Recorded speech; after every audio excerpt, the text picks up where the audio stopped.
folks that help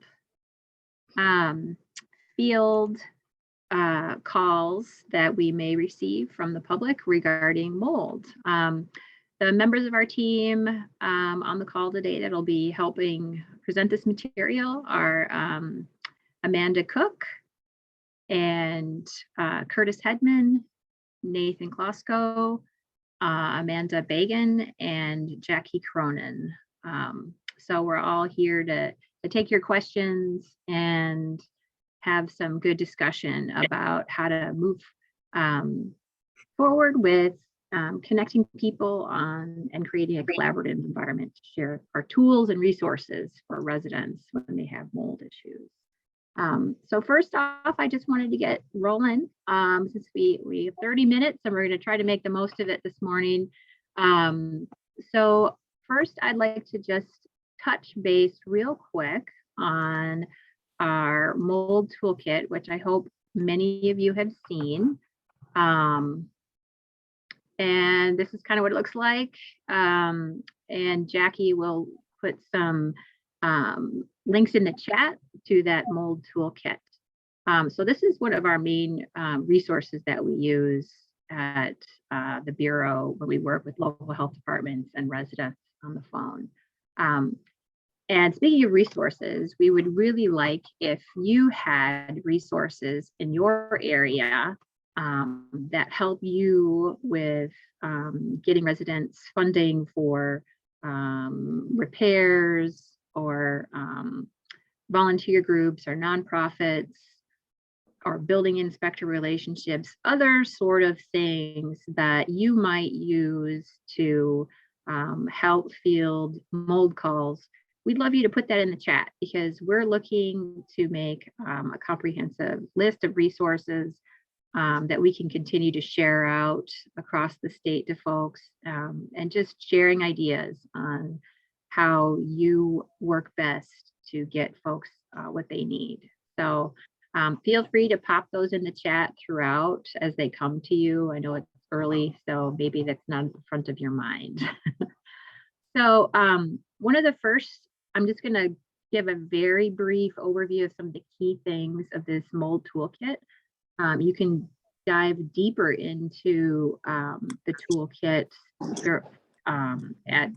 We have a full webinar posted on our DHS website that covers the mold toolkit in detail, and we sort of dialogue a little bit about how we use it and some tips for you as well. So one of the key things that you can review when you go into the toolkit is these key messages right here. So when you're responding to mold situations, you want to make sure that people understand that you can't just paint over the mold. You got to control that moisture source.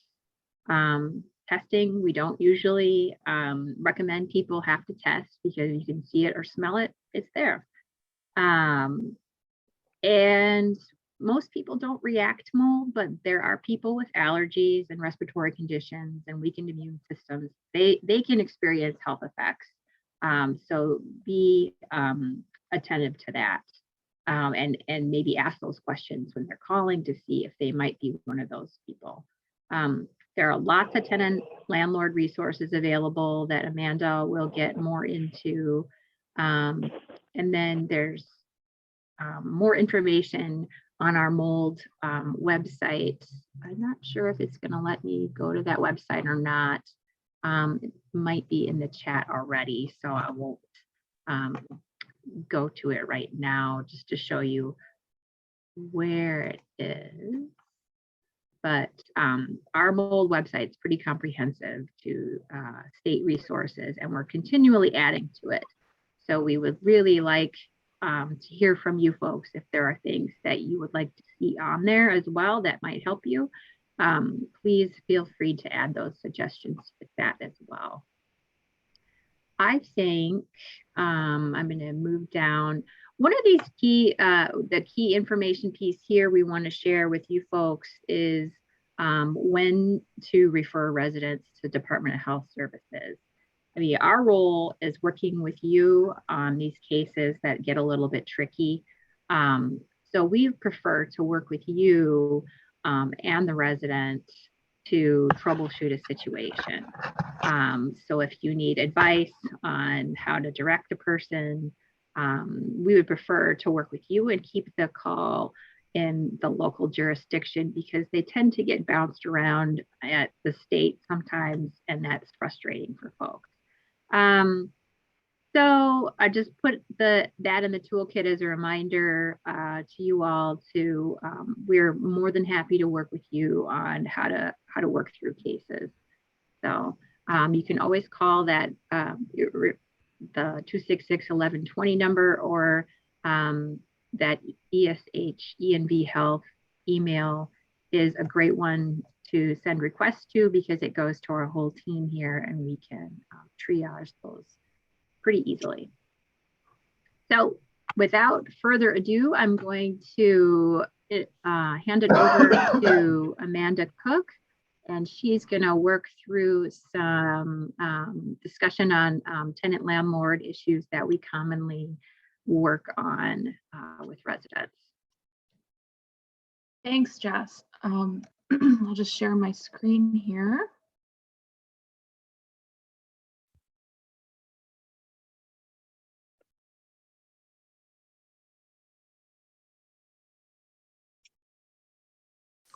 All right, so we decided to make a separate slide set specifically on this topic of tenant landlord issues when it comes to mold, and present these today. And you'll soon discover why we're going to focus on this. So here at the DHS, we do track our mold calls. To date, in 2022, we received 42 total calls about mold, and actually this figure is maybe about 2 weeks old now. So we've you can add maybe about 5 more to that. 38 of those 42 calls were successfully returned, and 12 of those return calls had to do with topics such as testing for mold, moisture control, cleaning mold, hiring a mold contractor, and then health concerns related to mold. But overwhelmingly, we were contacted about tenant landlord issues surrounding mold. And I'm not showing data from previous years, but we do tend to see a similar trend from year to year. This is a very, very popular topic. So to give you a little taste of what exactly we deal with, here are some examples from our call summaries.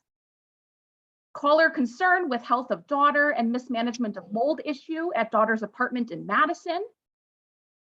Caller concerned about health effects related to mold in her apartment and landlord band-aiding the moisture problem.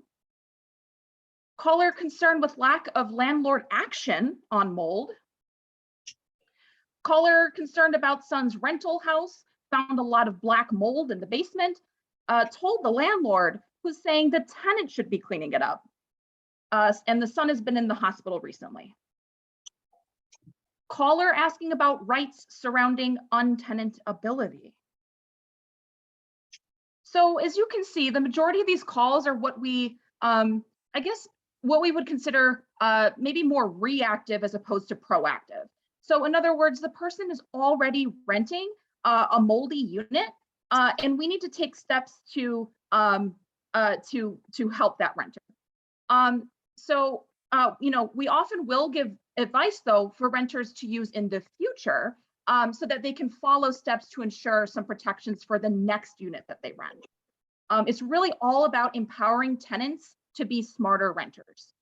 So we'll recommend things like don't rent a unit without first seeing it in person. Nowadays it's so easy to do things remotely, but there are some risks that come along with doing things that way, including the possibility for scams, and then not being able to fully inspect the location for health hazards. Look for signs of moisture problems during your in-person tour. So that could include mold. Generally speaking, landlords are not going to leave mold before showing their unit. So, they might clean it up, they might paint over it. So in that case, you're going to want to look for some other signs of moisture problems. So that would be things like musty smells, and even warped wood, which would indicate water damage. Ask in writing whether the home has had any moisture or water problems, including flooding, leaking, or mold, and document that landlord response in writing. Be thorough about all existing damage in the unit on your rental check-in form. And we always encourage to take photos for your own documentation. And research your landlord on Wisconsin's small claims court case search. The landlord may have been, sued by renters previously. And so it'd be a good thing to check on those things and to know, who you might be dealing with. Now, this is where we tend to catch the vast majority of callers. They're either at the start of or in the midst of experiencing problems during their lease. So for these situations, we recommend knowing your tenant rights. That's Chapter 704, landlord and tenant. Documenting all communications with the landlord in writing. When requesting maintenance, request in writing and with an expected response date. And that's important because, and you'll see later on in some of the code that we'll present, or the statute, but essentially there is an indication that the landlord is supposed to respond to health hazards promptly. So that's a key word, promptly. Document all moisture issues and other environmental health issues via photos with dates. Share with your landlord resources on mold and health effects. That could be, printing up some DHS pages on mold and health. And document notes may be helpful, especially for purposes of proving untenantability and proving a health hazard exists. If you do end up going, filing a claim, you may need evidence of an unresolved health hazard. And so a doctor's note in that case may be able to serve as evidence that the mold then is plausibly causing your health problems and then therefore is a health hazard. Now, if the landlord's being unresponsive to the tenant's concerns, that's when we recommend taking further action. So this includes sharing the statute with the landlord and highlighting sections on landlord responsibilities, repairs, and untenantability. Our hope would be that, when you start waiving laws in front of your landlord's face, that they'll be encouraged to respond accordingly. But unfortunately, that doesn't always happen. So at this point, you'll want to seek external guidance. That is when we usually refer folks to their local health department and, if available, building inspectors to report the problem and seek further help. Of course, this is also where we provide a disclaimer that while we can help interpret Wisconsin laws, public health agencies generally do not give legal advice. And so a tenant may want to seek that separately if they wish. Local tenant resource centers can be wonderful and often do give legal advice.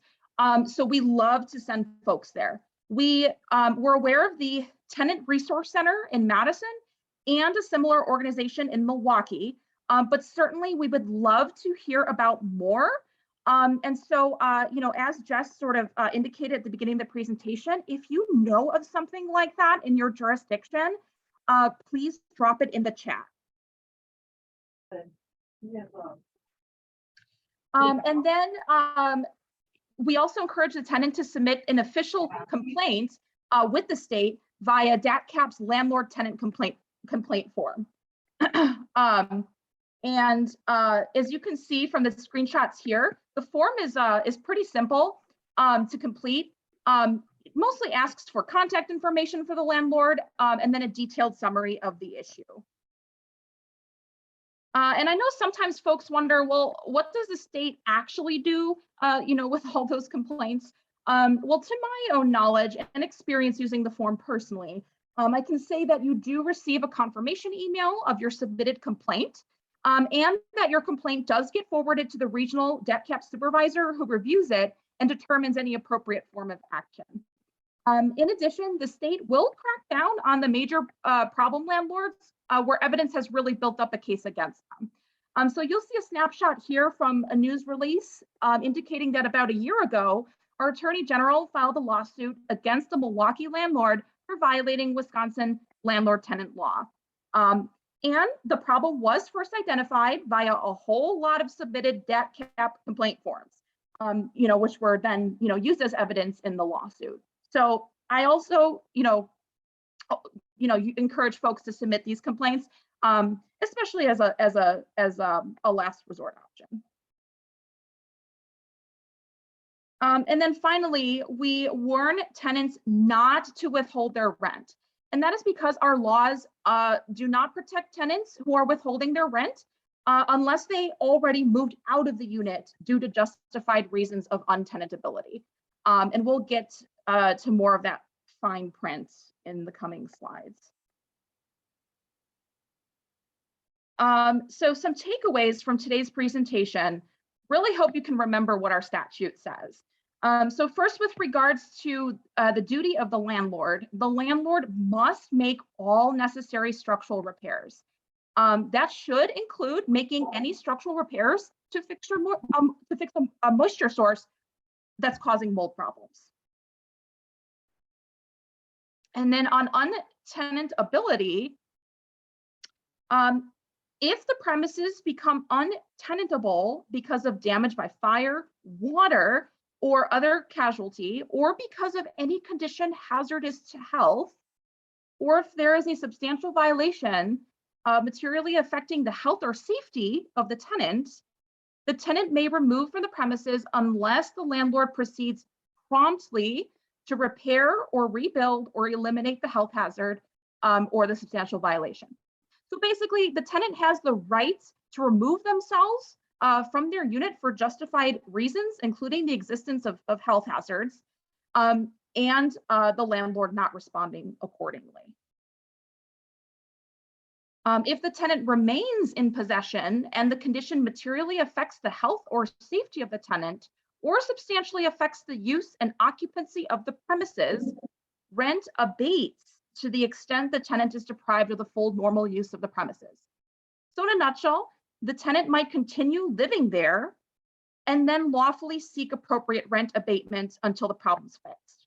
So pay your rent first and then seek rent abatement. And we, as the health department, would encourage the tenant to seek legal advice on what would be considered appropriate rent abatement for this situation. This is not, of course, advice that public health agencies would typically give. This section does not authorize rent to be withheld in full if the tenant remains in possession. So rent abatement is a possibility when you continue to live there, but withholding your rent in full is unlawful unless you leave the premises completely for justified reasons. And then this subsection is inapplicable if the damage or condition is caused by negligence or improper use by the tenant.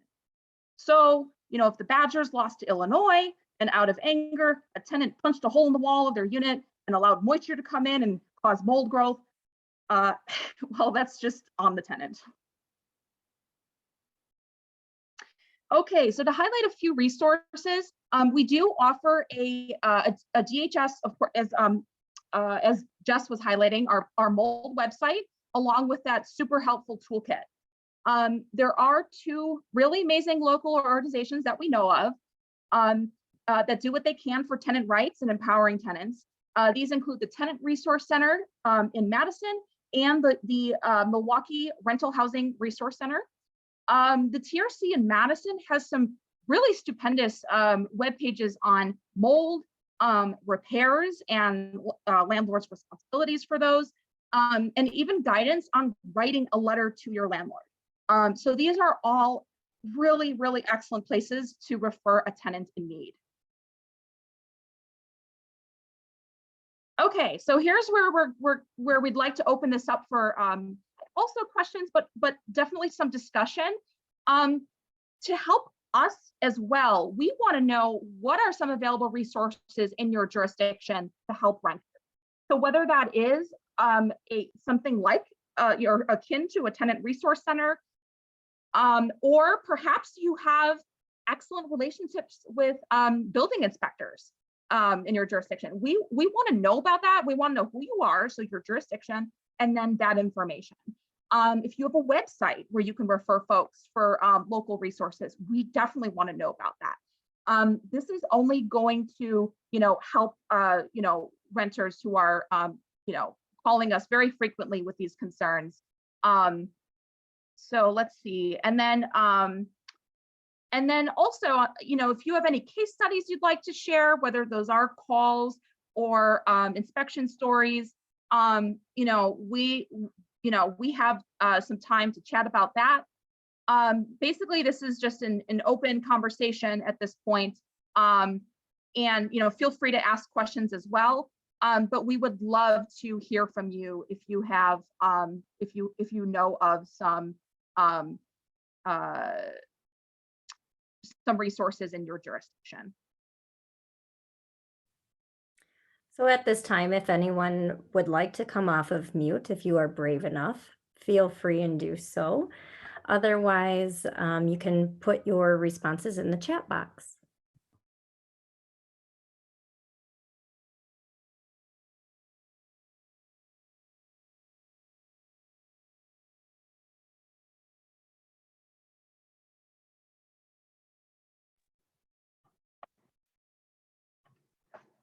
And even if folks would like to share some feedback too, just generally speaking, of the mold calls that you get at your departments, is it like us, where the majority of them are about tenant landlord issues?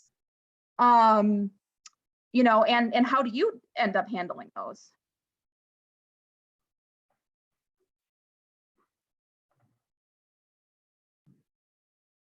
And we can also share some of our case studies that we've worked with folks on in local health departments as well. Let's see what we got going on in the chat here too. Yeah, looks like we've got a question. Oh, okay, so we have a comment in the question. So Sherry says most of my renters don't have leases, which makes it difficult. Yes, that's very don't recommend that. Yeah, don't recommend that. When is mold considered a human health hazard? Yeah, that's so Bonnie, excellent question. This is something that we struggle with all the time, which is also why if someone's saying, hey, should I get a doctor's note? I say just go ahead. I don't know personally well enough whether if you were to seek rent abatement or go to court, whether that would be helpful. I would assume that it would. So yeah, it's what we usually say, right, is that mold can cause acute health issues in folks who are more sensitive to it. Not everyone will react to mold.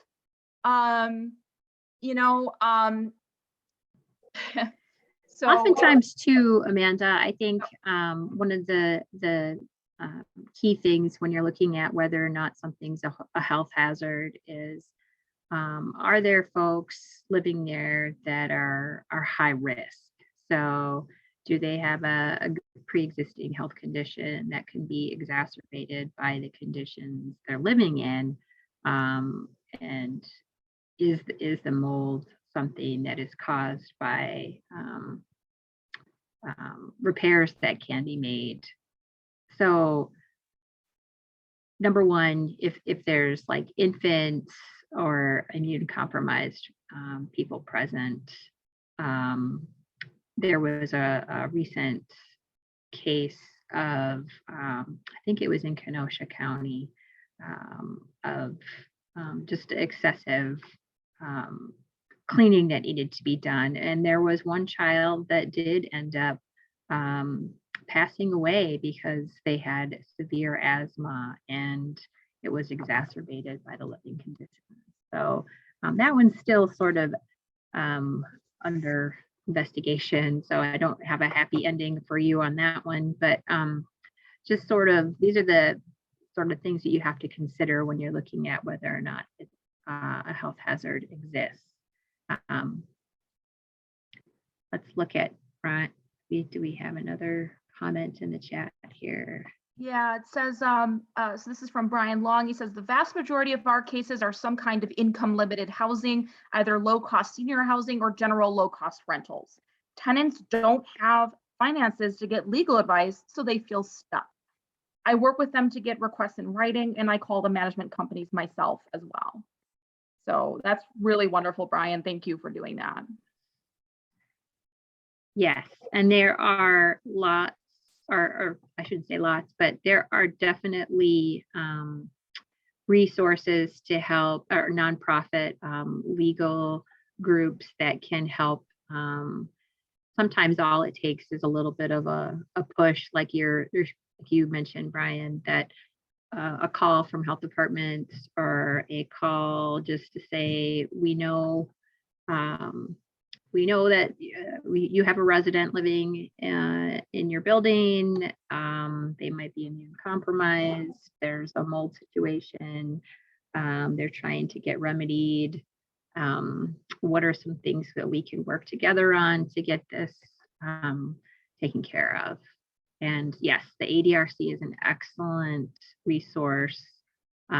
Please do reach out to them for cases that have seniors or those with disabilities.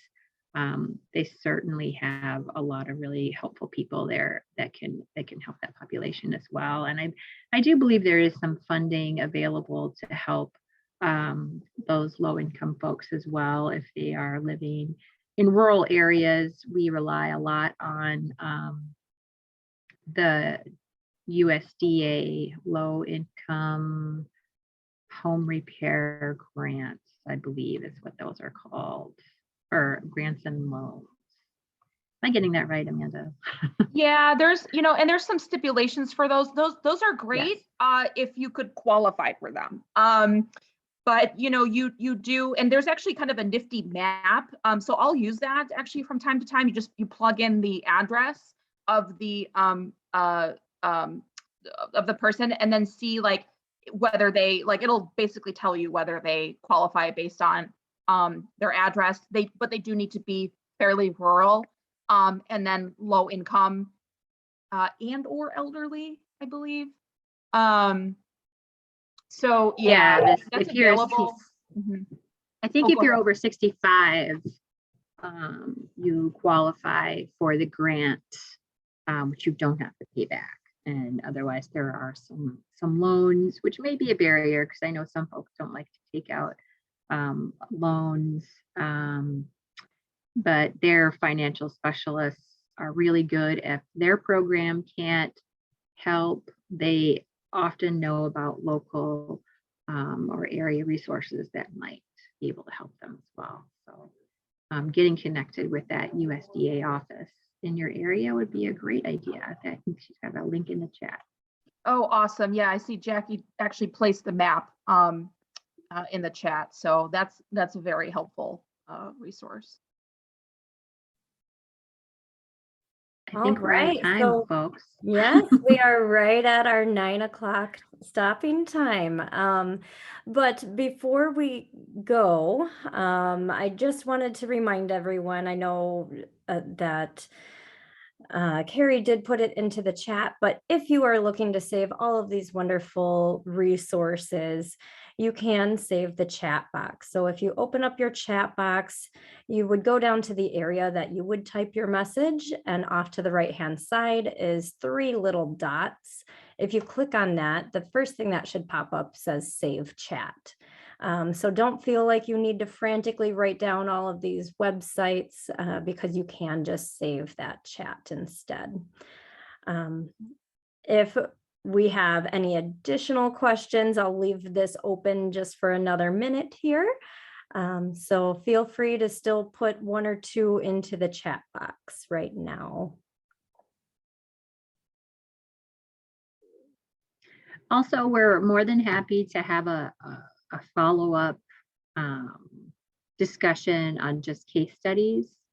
Just let us know if that's something that you would like to do to be able to talk a little bit more about how to work through different types of cases that come your way. And also feel free to reach out to any of us to talk more about your issues in the areas that you work related to mold and moisture control.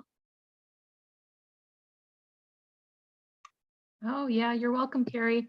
And yeah, if folks have, if you think of some resources later on today or any other time, please shoot them to us via email here. DHS envhealth@dhs.wi.gov. We would love to hear from you. As we mentioned, we're compiling some resources here on all this. So it'd be really great to hear from you.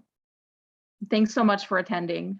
And just kind of as that follow up to that piece, if you do send anything to DHS and you think that it would be worthy to be sending on to other jurisdictions, you can just let DHS know, and then they can inform us, and then we will make sure that we get all of that information out to our WEHA members. Well, thank you guys for joining us today.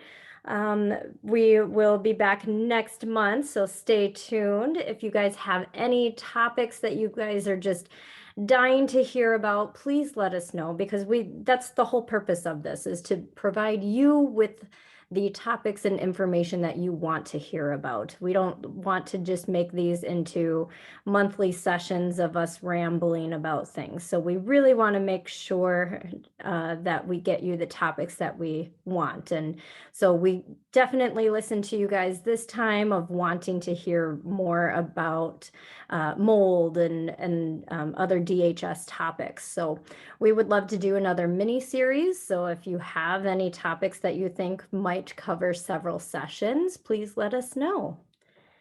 Thank you all for joining us, and thank you to DHS for being our speakers today. Thank you. Thank you. Have a great day.